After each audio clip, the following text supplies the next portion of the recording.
Olá pessoal, bem-vindos ao meu canal de esportes. Eu sou o H. Vou falar com vocês hoje sobre os 389º Atletiba da história.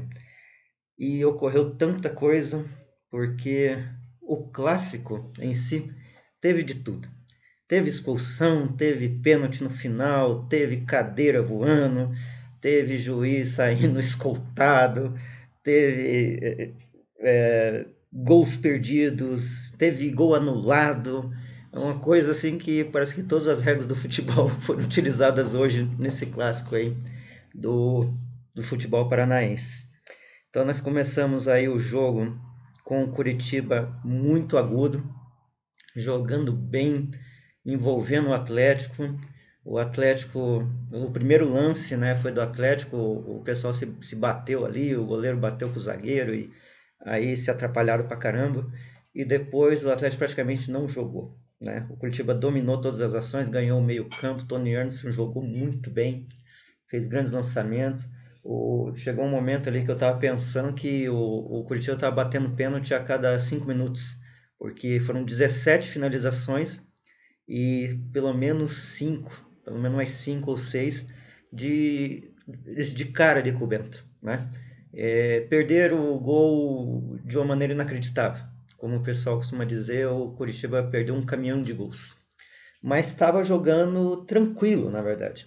O Atlético, ao que tudo indicava, não estava levando muito a sério o clássico mesmo. Durante a semana, o Felipão dizendo que era apenas mais um jogo, que valia 3 pontos, mas que ele não estava assim tão preocupado com o clássico.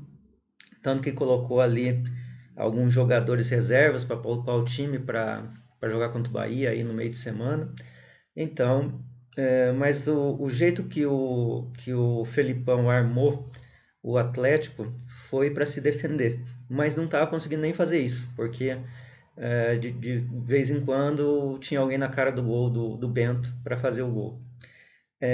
Então, no segundo tempo, houve um arrefecimento ali da vontade do Curitiba, né? Porque o jogo foi todo do Curitiba, totalmente dominado pelo Curitiba. O Curitiba jogou praticamente sozinho essa noite.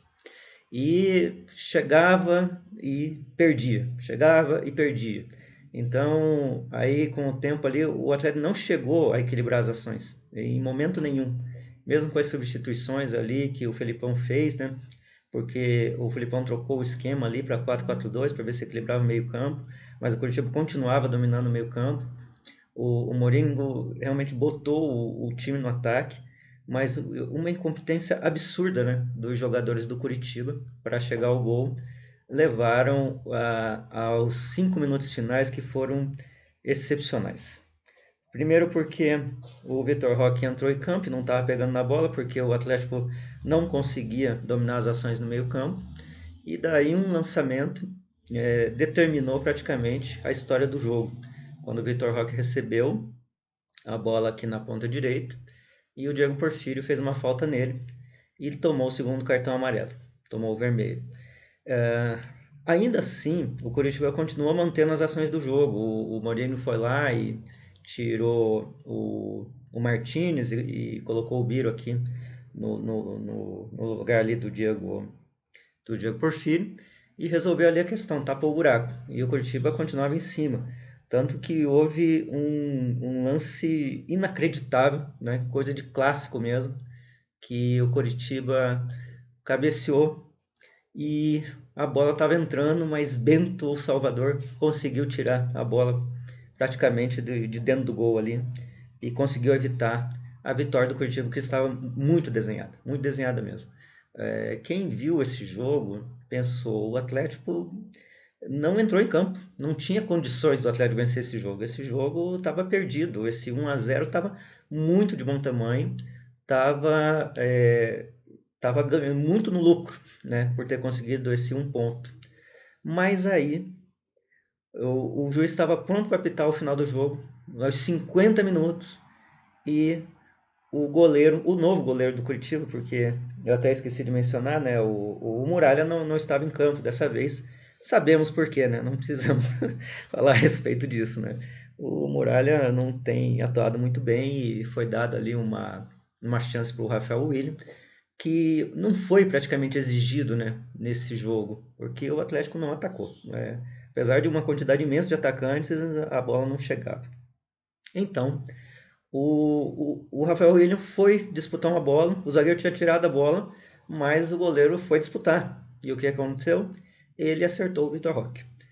O Vitor Roque é um jogador impressionante. Aliás, o que se pode notar nesse jogo é que os atacantes do Atlético eram praticamente zagueiros, né? Porque o que o Pablo tirou de bola ali enquanto estava no primeiro tempo, aí o Babi vindo marcar, vindo buscar jogo, o Vitor Roque vindo buscar jogo aqui na linha de fundo da defesa para tentar chegar em algum lugar, porque a bola não chegava, né?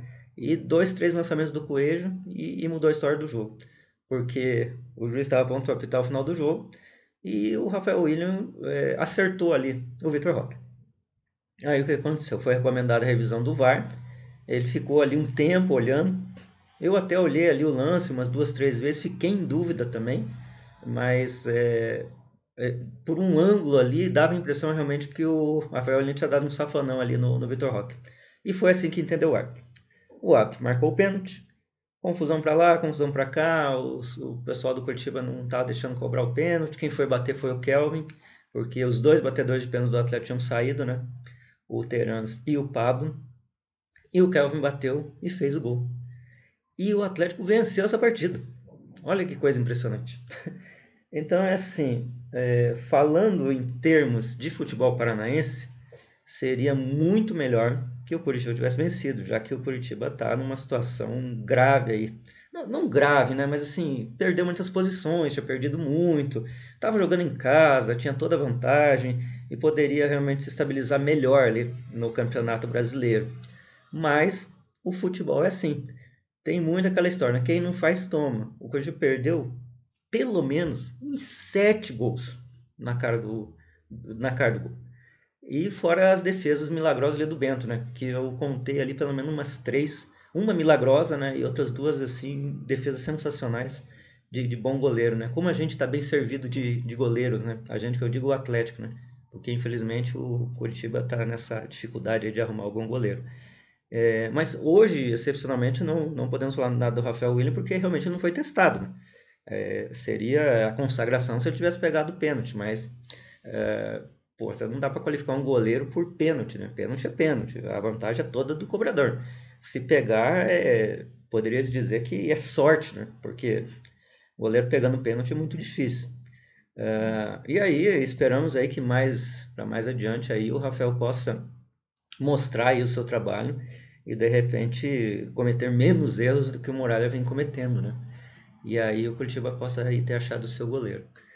Então, o que vimos hoje foi o que eu posso dizer, né? Aqueles milagres do futebol, né? Os deuses do futebol quiseram que o Atlético vencesse. Ou como diria lá o famosíssimo lá, comentarista esportivo, daqui a pouco eu lembro o nome dele, ele dizia assim, foi o sobrenatural de Almeida. Ele é comentarista dos anos 50. Porque, sabe, não tem explicação. Como é que o Atlético não joga absolutamente nada? Teve duas chances no segundo tempo. O primeiro chute a gol do Atlético foi aos 34 minutos. Não foi nem chute, foi uma cabeçada, né, do Vitor Roque. Foi aos 34 minutos do segundo tempo. No primeiro tempo teve duas oportunidades apenas. Uma até foi para fora. E aí a segunda oportunidade do Atlético foi ali perto dos 40 e lá vai pedrada. Quando o Pablo Cires quase acertou ali o gol, mas saiu para fora. E o terceiro arremate foi o gol de pênalti. Então, 3 arremates no jogo, enquanto o Curitiba teve lá suas 20 e tantos arremates ao gol, né?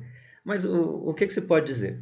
O Curitiba está bem servido de armadores. Está armando bem as jogadas, está deixando ali os atacantes na cara do gol.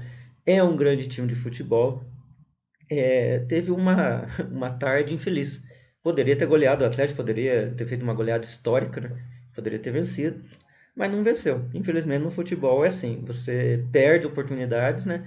E o futebol cobra, né? Eu realmente não achei nem mesmo que o Atlético fosse ter condições de vencer esse jogo.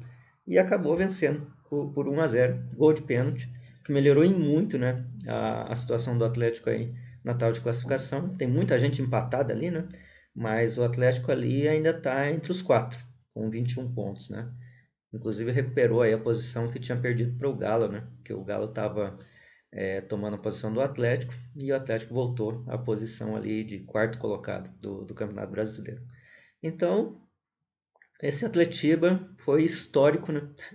Como grande parte dos atletivos que ocorre aqui no Paraná. O Atlético quebrou um tabu, né? Fazia muito tempo o Atlético não venceu o Curitiba no Couto Pereira e dessa forma, né, transformou aí essa vitória épica, né, na grande conquista aí da semana.